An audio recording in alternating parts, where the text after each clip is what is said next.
السلام علیکم ورحمۃ اللہ وبرکاتہ۔ شب براءت میں عبادت کیسے کریں؟ نماز زیادہ پڑھیں یا قرآن زیادہ پڑھیں؟ کون سی نماز پڑھیں؟ کیا قضاء عمری پڑھ سکتے ہیں یا نفل نمازیں پڑھنے زیادہ بہتر ہے؟ بہت کنفیوژن بنی رہتی ہے عام لوگوں کے ذہنوں میں کہ آخر شب برات پہ عبادت کریں تو کیسے کریں؟ پھر جو غلط سلط چیزیں سوشل میڈیا پہ چل رہی ہیں کہ بیری کے پتوں سے غسل کرو، پھر مغرب کے بعد 6 رکعت پڑھو، ہے نا، یہ وظیفہ کر لو، وہ عمل کر لو، پھر لوگ اس میں الجھ جاتے ہیں۔ اسی لیے صحیح بات آپ لوگوں کو بتانا یہ میری ذمہ داری ہے۔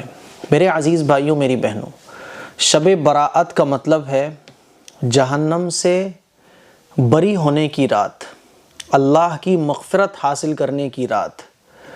تو اس رات میں عبادت کرنے کو اللہ تعالیٰ پسند فرماتا ہے۔ اس رات میں جب ہم معافی اللہ سے مانگتے ہیں تو اللہ تعالیٰ معافی عطا فرماتا ہے، مغفرت عطا فرماتا ہے۔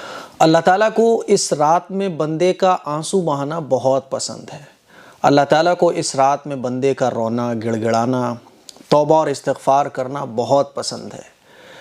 اسی لیے اللہ تعالیٰ نے، جیسے کہ کمپنی آفرز نکالتی ہے نا، بمپر سیل، بمپر آفر، آدھی ریٹ میں لے جاؤ، تو اسی طرح سے اللہ تعالیٰ نے جمعے کے دن کو خاص بنایا، رمضان کے مہینے کو خاص بنایا، اور پورے سال میں اللہ تعالیٰ نے کچھ وقت، کچھ دن، کچھ راتیں ایسی رکھی ہیں جس میں اللہ تعالیٰ کی طرف سے خاص رحمتیں بندوں کے اوپر نازل ہوتی ہیں۔ اسی میں سے ایک رات ہے شب برات۔ تو شب براءت یہ عبادت کی رات ہے۔ آپ بس یہ ایک اصول اگر ذہن میں رکھ لو کہ عبادت کی رات ہے شب براءت، تو عبادت کی رات جب آپ سمجھ گئے نا، تو عبادت کے جتنے بھی کام ہیں وہ آپ شب برات میں کریں۔ ادھر ادھر جانے کی کہیں آپ کو ضرورت نہیں ہے، کوئی وظیفہ، کوئی ٹونا، کوئی ٹوٹکا، کچھ بھی کرنے کی ضرورت نہیں ہے۔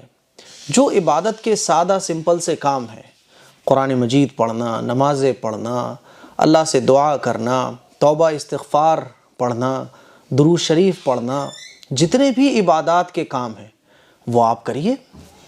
بہتر طریقہ یہ ہے کہ آپ سب سے پہلے تو یہ فائنل کیجئے کہ آپ کتنی عبادت کرنا چاہتے ہو۔ دیکھو، اصل یہ ہے عبادت، پوری رات جاگنا اصل نہیں ہے، بلکہ عبادت کرنا اصل ہے۔ اللہ تعالیٰ نے الگ الگ ہمتیں لوگوں کے اندر رکھی ہیں۔ کسی کے اندر جاگنے کی خوب ہمت ہے، تو اگر وہ پوری رات جاگ کر عبادت کر سکتا ہے تو بہت اچھی بات ہے، پوری رات جاگ کر عبادت کرو۔ اور اگر آپ تھکے ہوئے ہو اور آپ کے اندر اتنی ہمت نہیں ہے، سستی آ رہی ہے یا دن بھر کام کرنے کی تھکان ہے، تو پھر تھوڑا سا ریسٹ کر لو۔ آپ عشاء کی نماز پڑھ کے تھوڑا سا ریسٹ کر لو، 12-1 بجے 2 بجے اٹھ جاؤ اور اٹھ کر پھر عبادت میں لگ جاؤ۔ لیکن جتنا بھی ٹائم آپ کا گزر رہا ہو شب برات کی رات میں، شب براءت میں، وہ پورا کا پورا ٹائم عبادت میں لگنا چاہیے۔ عبادت میں آپ نفل نمازیں چاہو تو وہ بھی پڑھ سکتے ہو، اور اگر آپ قضا نمازیں پڑھو تو یہ زیادہ اچھا ہے، کیونکہ قضا نمازیں یہ انسان کے اوپر قرض رہتی ہیں جب تک وہ ان کو ادا نہیں کر لیتا۔ اور نفل نمازوں کا مسئلہ تو یہ ہے کہ آپ پڑھ لو تو ثواب ہے، نہ پڑھو تو کوئی گناہ نہیں ہے۔ تو اگر آپ قضا نمازیں پڑھنا چاہو تو قضا نمازیں پڑھ سکتے ہو، قضا عمری پڑھ سکتے ہو۔ قضا عمری پڑھنے کا طریقہ کیا ہے؟ آپ یوٹیوب پہ سرچ کر سکتے ہو، قضا عمری پڑھنے کا طریقہ AM قاسمی، وہ ویڈیو آپ دیکھ لو۔ قضا نمازوں کے علاوہ اگر آپ جیسے کہ مغرب کے نماز کے بعد اوابین کی نماز پڑھنا چاہو تو وہ بھی پڑھ سکتے ہو، ٹھیک ہے۔ آپ عشاء کی نماز کے بعد صلاۃ الحاجت پڑھنا چاہو تو وہ بھی پڑھ سکتے ہو۔ صلاۃ التوبہ پڑھو اور صلاۃ الحاجت کی نماز پڑھو، صلاۃ التسبیح کی نماز پڑھو۔ جو نمازیں رسول اکرم صلی اللہ علیہ وسلم سے ثابت ہیں، جو نمازیں مسنون ہیں، وہ نمازیں آپ پڑھ سکتے ہو، نو پرابلم۔ نمازوں کے بعد اگر آپ نفل نمازیں پڑھنا چاہو تو 2-2 رکعت کر کے 10 رکعت 20 رکعت آپ نفل نماز بھی پڑھ سکتے ہو۔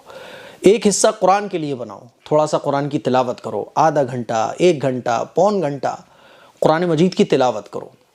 قرآن مجید کی تلاوت کرنے کے بعد ایک حصے میں توبہ اور استغفار اللہ سے کرو، استغفر اللہ ربی من کل ذنب واتوب الیہ، درود پاک پڑھو اور تسبیح فاطمی پڑھو، سبحان اللہ، الحمدللہ، اللہ اکبر، پہلا کلمہ طیب کی تسبیح پڑھو، لا الہ الا اللہ محمد الرسول اللہ، ہے نا۔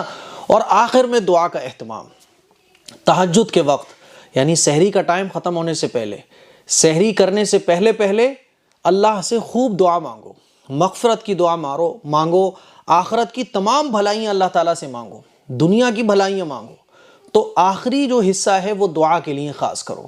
میرے کہنے کا مطلب یہ ہے کہ اس طرح سے پوری ٹائمنگ شب برات کی آپ سیٹ کرو کہ آپ کی نمازیں بھی ہو جائیں، قرآن کی تلاوت بھی ہو جائے، توبہ استغفار بھی ہو جائے، درود شریف بھی ہو جائے، پہلا کلمہ، تسبیح فاطمی اور جتنے بھی درود و اذکار ہیں وہ ہو جائیں، اور دعا بھی آپ کی ہو جائے، ٹھیک ہے؟